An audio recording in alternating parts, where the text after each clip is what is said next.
is the new radio.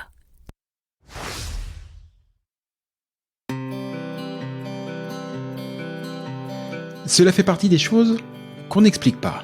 Bien que n'y ayant le plus souvent jamais mis le moindre pied, le Québec nous attire. Et peut-être que c'est votre cas. Peut-être même que, comme des milliers de Français chaque année, vous envisagez sérieusement d'aller y poser vos valises pour quelques mois, pour quelques années, pour toujours, qui sait. Mais si en avoir envie est la condition première pour réussir votre expatriation, c'est aussi, et de loin, la plus facile. Quelles études, quel travail, quelle région, quelles écoles, quelle durée, quid de la santé, quid de ma retraite, quels seront vos droits, mais aussi quels seront vos devoirs. Et au-dessus de toutes ces questions règne la question fil rouge de tout immigré au Québec.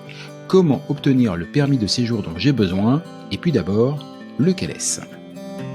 Au fur et à mesure de votre projet, d'innombrables questions, des doutes, mais aussi des grandes joies et de belles espérances vont vous submerger. Alors, à l'image de ce que Christelle Colling et ses équipes font au quotidien au sein de l'organisme, ce podcast est justement là pour vous aider, pour vous guider, pour vous informer, parce qu'ensemble, on partage le même objectif, Objectif Québec.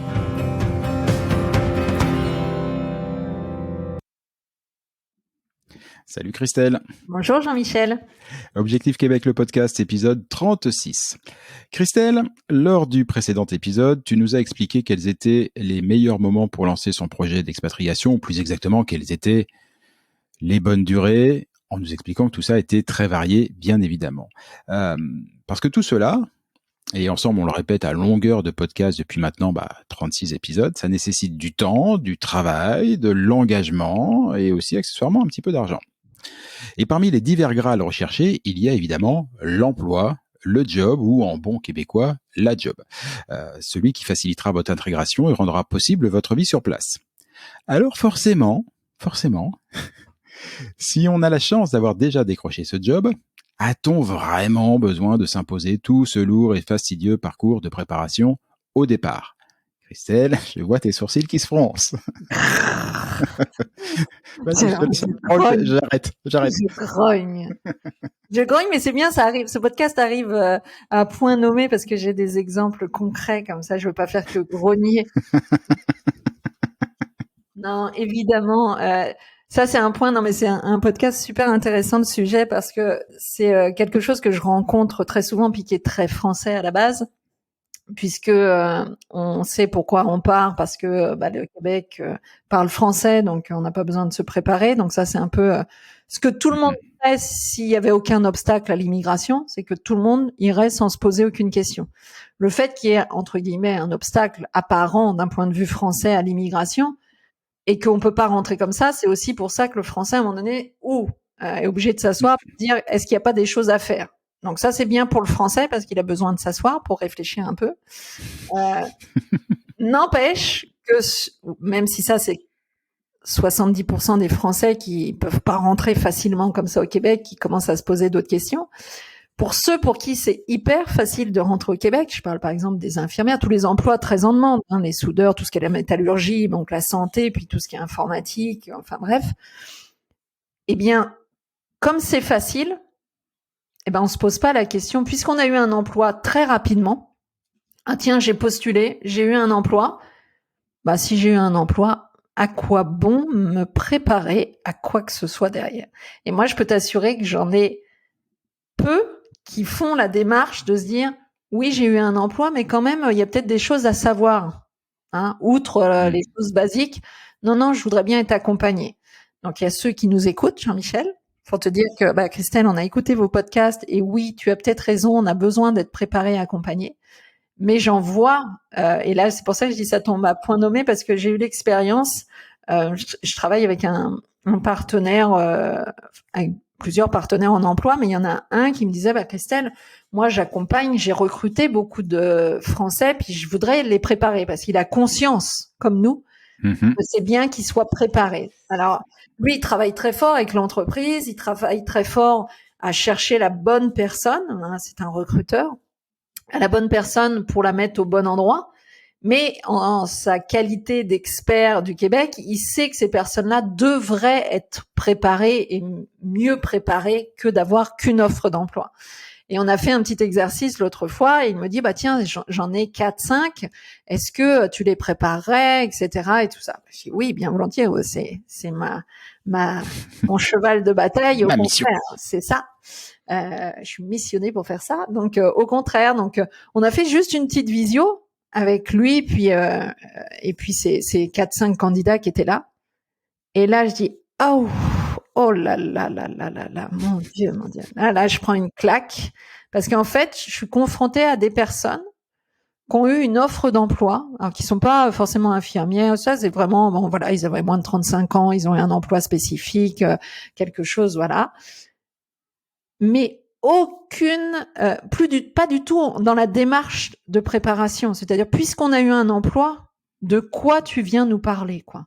Et là, j'ai été confrontée à 4-5 personnes, et en fait, qui n'ont pas besoin de moi par rapport à ce qu'ils imaginent, hein, qui n'ont pas besoin de moi. C'est-à-dire, oui, c'est bien ce que tu nous racontes, mais en fait, on s'en fout puisque je suis en train de te montrer que j'ai une offre d'emploi. J'arrive à Québec le 15 mars. Qu'est-ce que tu veux que je me prépare? De quoi? Ils parlent français? Bah, je vais y aller comme ça. Et ça, bah, c'est ce qu'il y a de pire. Donc, on a beau l'expliquer, tu vois, là, ce soir-là, je l'ai expliqué en disant, ah, mais il faut que vous soyez préparés parce qu'il y a des différences culturelles, parce que vous avez des choses à faire en amont qu'il faudrait mieux bien faire et tout. Mais en fait, je parle dans le vide. Je parle à des personnes qui ont fermé tout. C'est-à-dire que le Graal, c'était d'obtenir une offre d'emploi. Et puisqu'on a cette offre d'emploi, aucun intérêt de faire un effort de quoi que ce soit. Et le Québec va recevoir ces personnes-là. Donc, c'est-à-dire certainement très compétentes dans ce qu'elles font, aucun problème. Mais est-ce que on parlait sur un autre podcast du colloque et de ce qu'on amenait en culture là-dedans, mais est-ce que culturellement elles vont être intégrées, est-ce qu'elles vont assimiler le Québec? Eh bien non, et c'est dommage de faire tout ça sans se préparer. Mais c'est difficile aussi d'apporter un message auprès de ces personnes, puisque pour elles n'ont pas d'effort à faire. Et c'est là où j'avais envie qu'on en parle dans un podcast, parce que j'ai vu l'exemple aussi chez des infirmières ou des infirmiers, parce que c'est le métier le plus recherché, bon, que ce soit au Québec ou partout dans le monde, hein, même en France. Mais forcément, une infirmière ou un infirmier qui postule va avoir une offre d'emploi dans le mois. C'est correct, c'est bien. Mais on en oublie que c'est bien cette offre d'emploi et probablement que, je sais pas, là je dis n'importe quoi, mais qu'une prise de sang en France, c'est la même chose que faire une prise de sang au Québec. Ça doit pas changer grand-chose, on doit toujours, à mon avis, piquer dans une veine. Mais en général, ça aide. Ça va être mieux. Mais ce que je veux dire, c'est que oui, l'offre d'emploi est là. Oui, vous allez pouvoir partir là dans les 3-4 mois, mais préparez-vous, quoi. Parce que vous allez être confronté à arriver à, oui, vos compétences sont là, mais vous allez être infirmière ou infirmier. Vous allez être confronté à une équipe. Et là, oui, le management est pas le même qu'en France. Donc, qu'est-ce que je fais avec l'équipe? Est-ce que j'arrive comme je faisais en France dans mon service? Je vais être confronté peut-être à des personnes âgées dans leur lit qui vont parler québécois et qui feront probablement peut-être aucun effort pour se faire comprendre. Est-ce que la subtilité, justement, de ces différences culturelles, quand un malade va me parler ou qu'on va se dire des choses, est-ce que je vais comprendre ce que le québécois me dit ou est-ce que je vais entendre ce que le français comprend de ça? Et là, je me dis, c'est encore le pire, tu vois, une infirmière, elle est pas derrière son ordinateur, ou si elle fait des erreurs en arrivant, bon, c'est pas grave, elle aura pas tapé sur un clavier AZERTY, mais donc c'est pas très grave, elle va recommencer. Là, une infirmière, par exemple, elle est confrontée à des humains. Et je me dis, comment on peut partir sans se préparer à la culture dans laquelle on va devoir évoluer sur un point de vue humain? Donc, tu vois, ça, c'est, je comprends, que, quand on n'a aucune connaissance du Québec, qu'on y aille comme ça. Mais enfin, on est là un peu pour éveiller, puis pour tirer. Oui. Moi, je lève un drapeau rouge là-dessus, puis un gros drapeau rouge, hein, avec, je le plante et puis je le plante avec tout ce que je peux, mais je mets un gros drapeau rouge en disant attention. Oui, vous avez des offres d'emploi peut-être pour certains facilement et c'est correct, c'est bien. Vous avez passé des étapes.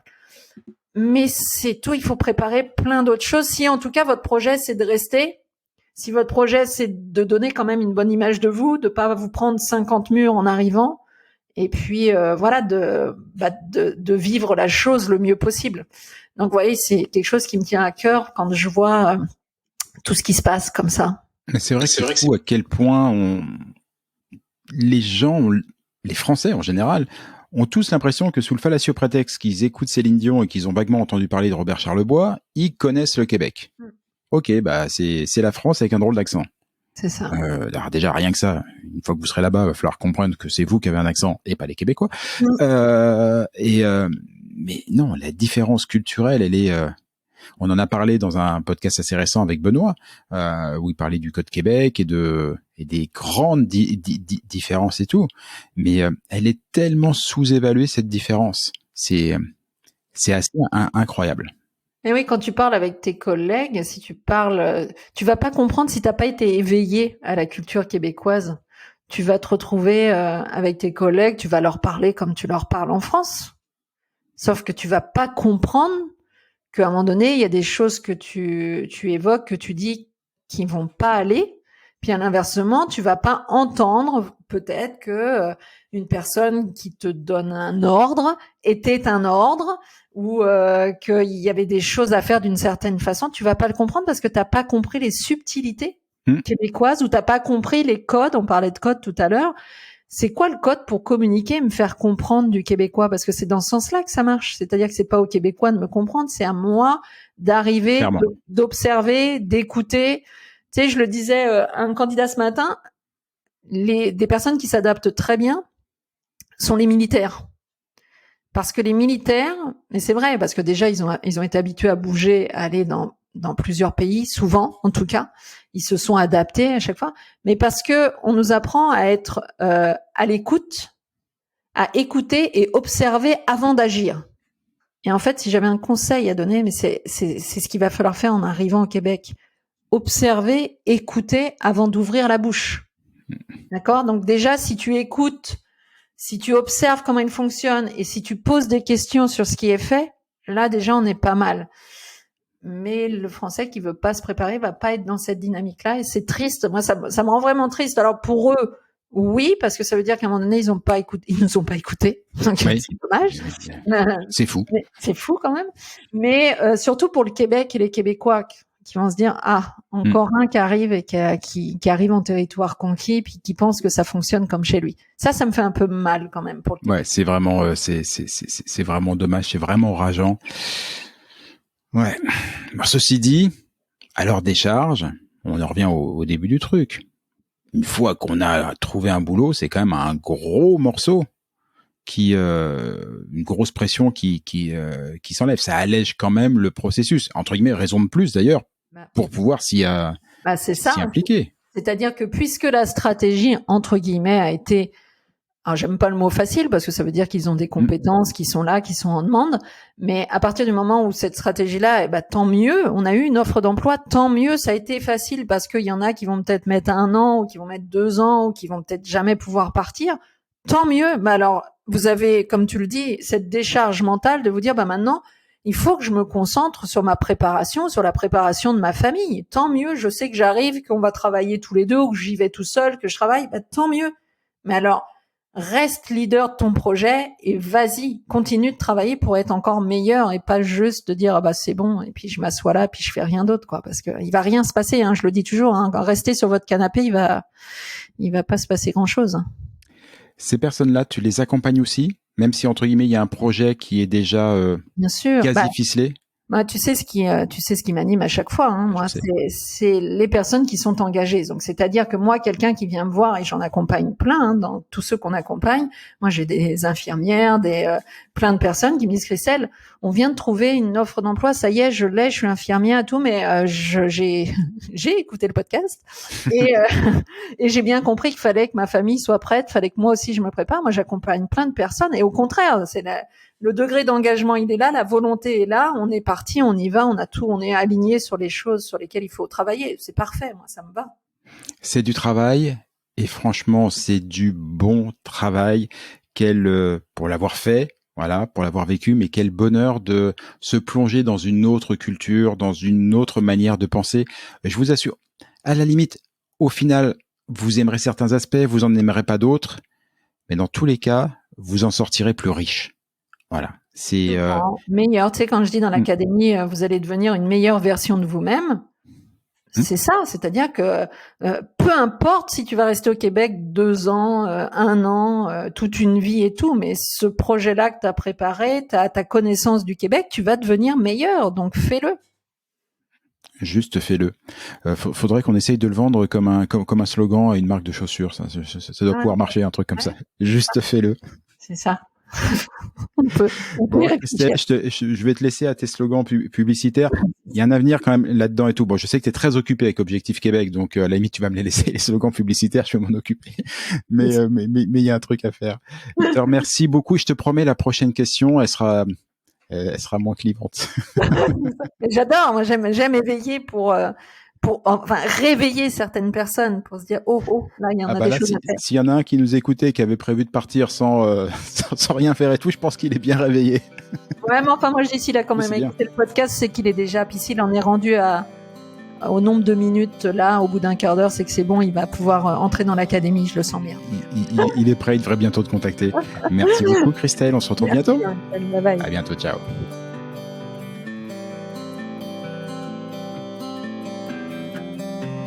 Objectif Québec, le podcast, c'est fini pour aujourd'hui.